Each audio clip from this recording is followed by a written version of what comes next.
Hello Libra people and welcome to my channel the healing goddess Hindi.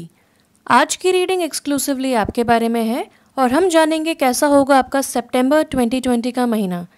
अगर आप बाकी zodiac science की reading देखना चाहते हैं तो ऊपर दिए हुए प्लेलिस्ट लिंक को क्लिक करके उनकी रीडिंग्स देख सकते हैं। तो चलिए स्टार्ट करते हैं आपकी रीडिंग के साथ। आपको मिले हैं cards the emperor, 10 of wands upright and 7 of cups in reverse.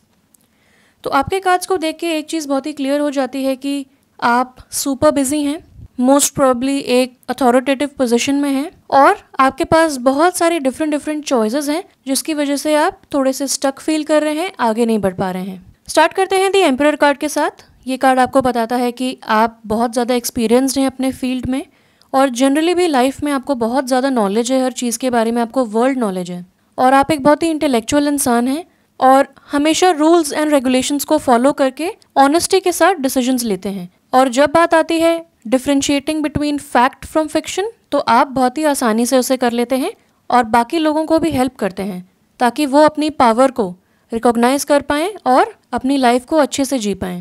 The emperor का कार्ड आपको इनकरेज करता है सितंबर में to take back your power, to come in full authoritative position. अपनी अमेजिंग लीडरशिप स्किल्स दिखाइए। जो भी डिसीजंस आपको लेने हैं वो आप दिल से लीजिए।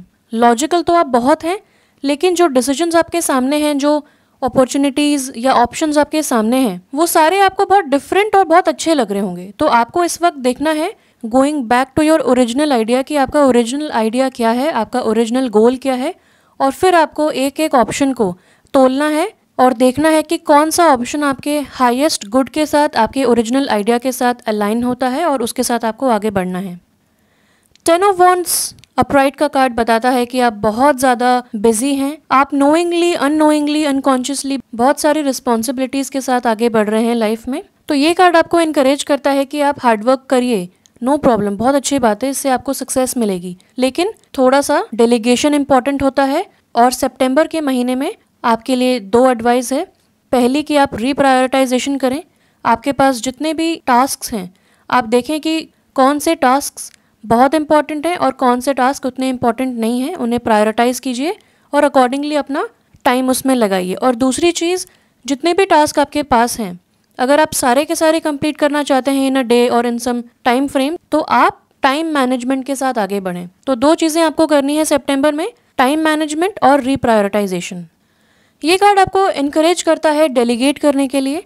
तो अगर आपके पास बहुत सारे टास्क हैं और आपके पास टाइम लिमिटेड है तो आप सारी चीज़ें तो नहीं कर सकते एक बार में और आपको करनी भी नहीं चाहिए। तो आप उन चीज़ों को डेलीगेट करें, देखें किसकी स्किल्स कैसी हैं, उसके हिसाब से उन्हें वो काम दे दें और अपना स्केड्यूल थोड़ा सा लाइट कर लें। 10 ऑफ वॉन्ड्स का कार्ड ये भी बताता है कि आप हार्डवर्क कर रहे हैं और बहुत जल्द आपको उसके रिजल्ट्स मिलने वाले हैं या ऑलरेडी आपको इम्प्रूव्ड रिजल्ट्स दिख रहे होंगे क्योंकि 10 नंबर का कार्ड होता है कंप्लीशन का। तो यानी कि जितना भी हार्डवर्क, जितना भी बिजी स्केड्यूल था आपका, उसका एक पीक रीच हो चुका है और वो साइकिल अब एंड हो रहा है और आपको अब रिजल्ट्स दिखने स्टार्ट होंगे, पॉजिटिव रिजल्ट्स दिखने स्टार्ट होंगे और बहुत ब्यूटीफुल रिवॉर्ड्स एंड रिकॉग्निशन आपको उसकी मिलने वाली है। जैसा कि आप देख सकते हैं ये आदमी बहुत सारी स्टिक्स उठा रहा है और इतनी भारी स्टिक्स और वॉन्ड्स उठाने के बाद वो झुक गया है, यानी कि जितनी वो उठा सकता है, जितनी उसकी कैपेबिलिटी है उससे ज़्यादा उठा रहा है। तो आप अपने स्ट्रेंथ या अपने टाइम से ज़्यादा टास्क्स ना उठाएं वरना एग्जॉशन और एक तरीके का फ्रस्ट्रेशन बिल्डअप हो जाएगा। आपको टाइम निकालना चाहिए थोड़ा सा अपने बिजी स्केड्यूल से ताकि आप रेस्ट कर सकें, रिजुविनेट कर सकें। क्योंकि अगर आप रोबोट की तरह काम करते रहेंगे या बहुत ज़्यादा काम करेंगे तो आप अपना बेस्ट हर चीज़ में कैसे दे पाएंगे। तो आपका गोल होना चाहिए full efficiency with proper breaks in between. तो आप ऐसा स्केड्यूल बनाएं या ऐसा रिप्रायोरिटाइजेशन करें, ऐसा टाइम मैनेजमेंट करें कि आपके गोल अचीव करने की एफिशिएंसी कम ना हो, फुल एफिशिएंसी हो और आप अपने टास्क्स पे इक्वली ध्यान दे पाएं। 7 ऑफ कप्स इन रिवर्स का कार्ड आपको बताता है कि आपके पास बहुत सारे ऑप्शंस हैं जैसे मैंने पहले बताया और बहुत सारे शाइनी ऑब्जेक्ट्स आपके सामने हैं जिसकी वजह से आप डिस्ट्रैक्ट हो रहे हैं, मूव फॉरवर्ड नहीं कर पा रहे हैं। बहुत डिफरेंट हैं वो लेकिन आप डिसाइड नहीं कर पा रहे हैं। तो आपको इस वक्त ज़रूरत है अपने दिल की सुनने की और ये कार्ड बताता है कि अब आप अपने खुद के क्राइटेरिया के साथ काम कर रहे हैं, अपने खुद के क्राइटेरिया के हिसाब से आप चीज़ों को तोल रहे हैं, एनालाइज कर रहे हैं और उन ऑप्शंस को सेलेक्ट कर रहे हैं। तो इतने सारे ऑप्शंस एंड वैरायटी के साथ आप थोड़े से स्मिटन हो गए हैं, थोड़े से कंफ्यूज्ड हो गए हैं, एक जादू जैसा हो गया आपके ऊपर और आप बहुत ही इल्यूजन फील कर रहे हैं, आपको समझ नहीं आ रहा है क्या करना है, कैसे करना है। तो आप, जैसा मैंने पहले बताया, अपने ऑप्शंस को एनालाइज करें और देखें कि अगर आपके पास 4 ऑप्शंस हैं तो चारों में से सबसे ज़्यादा आपके ओरिजिनल आइडिया और ओरिजिनल गोल के साथ क्या अलाइन होता है और उसके साथ जाएं। क्योंकि आप अपने खुद के क्राइटेरिया के साथ चल रहे हैं तो आपको और भी इजी हो जाएगा। तो चीज़ों को समय दें, एकदम से चीज़ों पे डिसाइड ना करें और with time and by using your intuition आपको हर चीज़ क्लियर हो जाएगी और आप स्मूथली आगे बढ़ सकेंगे, क्योंकि आपको आगे बहुत सारे इम्पॉर्टेंट रिस्पॉन्सिबिलिटीज़ को निभाना है, बहुत सारे रिवॉर्ड्स आपको मिलने वाले हैं क्योंकि आप इतना हार्डवर्क कर रहे हैं। आप, हो सकता है कि आप सोल ब्रेड विनर हो अपनी फैमिली के, आप सबको प्रोटेक्ट करना चाहते हो, सबको प्रोवाइड करना चाहते हो, इसीलिए आप एक्स्ट्रा वर्क ले रहे हो। तो अगर आपको एक बैलेंस लेके आना है अपनी लाइफ में तो आप डेलीगेट करें, रीप्रायोरिटाइज करें और अपने दिल की सुनें। आइए देखते हैं आपके ओरेकल कार्ड्स क्या कहते हैं। आपके कार्ड्स हैं a year from now, environmentalist, full moon in Aries and sobriety. A year from now का कार्ड बताता है कि जो रिवॉर्ड्स आप सीख कर रहे हैं, जो सक्सेस आप पाना चाहते हैं, जिस लेवल की सक्सेस आप पाना चाहते हैं, जो आपके गोल्स हैं, वो आप अचीव कर लेंगे 1 ईयर फ्रॉम नाउ। हो सकता है इस साल के एंड में कर लें या नेक्स्ट ईयर के स्टार्टिंग में कर लें या 1 साल के बाद कर पाएँ। तो 1 साल का आपका टाइम फ्रेम है। तो अगर आपको डिज़ायर्ड रिजल्ट्स चाहिए तो जो मैंने एडवाइस दी आप उसे फॉलो कर सकते हैं। साथ साथ अगर आपके पास कुछ और आइडियाज़ आते हैं तो वो भी आप कर सकते हैं। फ़िलहाल आपके लिए बहुत इंपॉर्टेंट है टू मेडिटेट एंड कॉन्टम्पलेट। थोड़ा सा स्टेप बैक करके देखें कि आपकी लाइफ में जो पैटर्न्स चल रहे हैं वो आपके डिज़ायर्ड रिजल्ट्स के अलाइनमेंट में हैं कि नहीं। अगर आपको लगता है कि आप थोड़े से ऑफ ट्रैक हो गए हैं तो you can always make changes in your schedule and your lifestyle.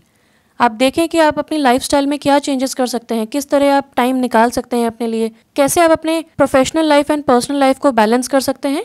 तो सितंबर के महीने में आप इन चीज़ों पे काम करेंगे तो आपको बहुत ज़्यादा सुकून मिलेगा। और ईयर फ्रॉम नाउ का कार्ड ये भी कहता है कि इवन इफ आपको तुरंत रिजल्ट्स नहीं दिख रहे हैं तो आप परेशान ना हो। बिहाइंड द सीन्स एंजल्स आपके लिए बहुत हार्डवर्क कर रही हैं, they are making things happen for you.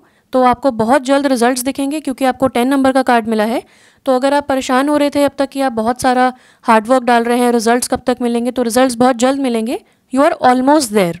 और 1 ईयर में जैसा आप एस्टैब्लिश करना चाहते हैं अपने आप को वैसा आप कर पाएंगे। एनवायरमेंटलिस्ट का कार्ड आपको बताता है you are an earth angel who was born to protect, nurture and teach about nature and the animals. तो आप एक अर्थ एंजल हैं, आप बहुत ज़्यादा प्रोटेक्टिव हैं नेचर को लेके, एनिमल्स को लेके, प्लांट्स को लेके। और आपको बहुत परेशानी हो जाती है अगर कोई दुख पहुंचाता है या कष्ट पहुंचाता है एनिमल्स को, नेचर को, प्लांट्स को। तो आपको ये फीलिंग्स इसलिए आती हैं क्योंकि आप एक एनवायरमेंटलिस्ट हैं। आप बहुत ही दिल से फील करते हैं नेचर के बारे में और आपका लाइफ पर्पस भी यही है कि नेचर को प्रोटेक्ट करना, नर्चर करना और लोगों को भी बताना, पढ़ाना नेचर और एनिमल्स के बारे में। तो मोस्ट प्रोबेबली आपके पास पेट्स होंगे, अगर नहीं है तो आपको मन करता होगा पेट्स लाने का। और आप हमेशा बहुत ही काइंड जेस्चर शो करते हैं एनिमल्स की तरफ, छोटे बच्चों की तरफ। इनोसेंस को आप बहुत ज़्यादा प्रायोरिटी देते हैं। इसका दूसरा मीनिंग ये है कि सितंबर में अगर आप नेचर में टाइम स्पेंड करेंगे, थोड़ा लॉन्ग वॉक्स करेंगे, अपने लिए समय निकालेंगे तो आपको सोचने का मौका मिलेगा, सेल्फ इंट्रोस्पेक्शन का मौका मिलेगा। तो आप साइकिलिंग पे जाएं, लॉन्ग ड्राइव्स पे जाएं, पार्क्स में जाएं, वॉक पे जाएं और इस तरह आपको बहुत अच्छा लगेगा। टाइम ऑफ भी ले पाएंगे, सोच भी पाएंगे और अपने आप को ग्राउंड कर पाएंगे। अगर आपके पास बहुत सारे ऑप्शंस हैं जैसा मैंने बताया तो आप ग्राउंड कर पाएंगे अपने आप को और उसके बाद एक ब्यूटीफुल एंड कॉन्फिडेंट डिसीजन ले पाएंगे। फुल मून इन एरीज का कार्ड बताता है अ फायरी क्लाइमैक्स अप्रोचेस। तो हो सकता है कि आप एक बहुत ही फोर्सफुल एजर्टिव लीडर हों, यानी कि आप बहुत ज़्यादा रूल्स को तवज्जो देते हों, आप बहुत ज़्यादा स्ट्रिक्ट हों। तो अगर ऐसा है तो आप कभी कभार हार्श हो जाते होंगे, रूड हो जाते होंगे अपने टीम मेंबर्स के साथ, अपने फैमिली मेंबर्स के साथ। तो आप देखें कि कहीं ऐसा तो नहीं है कि आपका जो फ्रस्ट्रेशन है वो अब हार्श बिहेवियर में टर्न हो रहा है। तो सितंबर में मेक श्योर कि आप ज़्यादा स्माइल करें, फैमिली मेम्बर्स के साथ टाइम स्पेंड करें, अपने आप को ग्राउंड करें, क्योंकि कहीं ना कहीं ये स्ट्रेस आपकी पर्सनल लाइफ में दखल दे रहा है, आपके नेचर को बदल रहा है, क्योंकि आप एक बेनेवोलेंट लीडर हैं। और अगर आप बहुत ज़्यादा फोर्सफुल हो जाएंगे तो लोगों को थोड़ा अटपटा लगेगा और शायद वो रिएक्ट करें या फिर उन्हें बुरा लग जाएगा अगर आप कुछ ऐसा कह दें। तो आप प्यार से बात करें, वॉच योर टोन और हमेशा स्माइल करें। Be kind with people. ये कार्ड कहता है कि अ फायरी क्लाइमैक्स अप्रोचेस, यानी कि हो सकता है आप ऐसा कुछ कह दें, ऐसा कुछ डिसीजन ले लें जो बाद में आप रिग्रेट करें। तो ऐसा ना हो कि आप किसी को दुख पहुंचा दें, क्योंकि हीटेड अप सिचुएशन होने की या आर्ग्यूमेंट्स होने की संभावना है सितंबर में। तो आप उससे बच के रहें। अगर आप मेडिटेट करेंगे, अगर आप अपने आप को शांत करेंगे तो ये चीज़ अवॉइड की जा सकती है। जैसा कि आप देख सकते हैं यहाँ पे एरीज का कार्ड है और यहाँ पे एक रैम है और दी एम्परर के कार्ड में भी 2 रैम हेड्स हैं और यहाँ पे भी 4 रैम हेड्स हैं। तो हमें ये पता चलता है कि आप बहुत ज़्यादा एरीज एनर्जी में आ चुके हैं, यानी कि आप फास्ट मूविंग, इम्पल्सिव, क्यूरियस ऐसी एनर्जी में हैं। तो आप कोई इम्पल्सिव डिसीजन ना लें, इम्पल्सिवली कुछ ऐसा बोल ना दें। तो आपको इस एनर्जी को ग्राउंड करना है, शांत करना है। और फुल मून का कार्ड बताता है कि आपके इमोशंस इस वक्त हाइटेंड हैं। जैसा कि मैंने बताया 10 नंबर का कार्ड मिला, यानी कि आपकी फ्रस्ट्रेशंस, आपका बर्डन ऑफ वर्क एकदम पीक पे है। तो बहुत जाहिर सी बात है कि इस वक्त थोड़ा सा रूडली बात करना हो जाता है पॉसिबल, तो आप उसे ध्यान में रखें। सोब्रिटी का कार्ड आपको मिला है लास्ट में। ये बोलता है, dear God and archangel Raphael, thank you for adjusting my cravings in healthful directions so that I only desire life affirming foods and beverages. तो हो सकता है कि जब हम बहुत बिजी होते हैं, हमारा स्केड्यूल बहुत बिजी होता है, तो हमें जो मिलता है हम खा लेते हैं। हम ज़्यादा अपने डाइट पे, अपने हाइड्रेशन पे ध्यान नहीं दे पाते हैं। तो आपको सोब्रिटी का कार्ड मिला है जो कहता है कि आपको अब सोबर होना है, यानी कि अगर आप बहुत ज़्यादा एडिक्टिव फूड्स खा रहे थे, एक्सेस ऑफ केमिकल्स ले रहे थे, तो वो आपको अब चेक में लाना पड़ेगा। हो सके तो लाइट फूड खाएं सितंबर में। वीगन डाइट भी आप अपना सकते हैं, ऑर्गेनिक फूड्स खा सकते हैं, किसी न्यूट्रिशनिस्ट को कंसल्ट कर सकते हैं या फिर सिंपल एक बैलेंस डाइट खा सकते हैं। इससे आपको मूड स्विंग्स भी नहीं होंगे और आपको थॉट क्लैरिटी मिलेगी, न्यूट्रिशन प्रॉपर मिलेगा और आप प्रॉपरली डिसीजंस ले पाएंगे। तो ध्यान रहे कि आप प्रॉपर स्लीप लें, हाइड्रेशन पे ध्यान दें और समय से खाना खाएं। बिजी रहने के चक्कर में आप अपनी डाइट को इग्नोर ना करें, क्योंकि आपकी डाइट आपके नेचर और मूड स्विंग्स पे बहुत इफेक्ट डालती है। अगर आप बहुत ज़्यादा कैफीन या शुगर ले रहे हैं तो मूड स्विंग्स बहुत ज़्यादा होंगे। तो to keep yourself in check, आप नेचर में टाइम स्पेंड करें और अपने आप को ग्राउंड करें। इससे आपको न्यू आइडियाज़ आएंगे और डिसीजन लेने में हेल्प होगी। और प्रॉपर खाना खाएंगे तो आपके शुगर लेवल्स, कोलेस्ट्रॉल लेवल्स सब चेक में रहेंगे। तो मेरी तरफ से इतना ही था। आई होप आपको इससे बहुत हेल्प मिली होगी। कमेंट करके बताएं आपको क्या रेजोनेट हुआ। सब्सक्राइब करें मेरे चैनल को। Thank you so much for watching. Stay blessed and bye bye.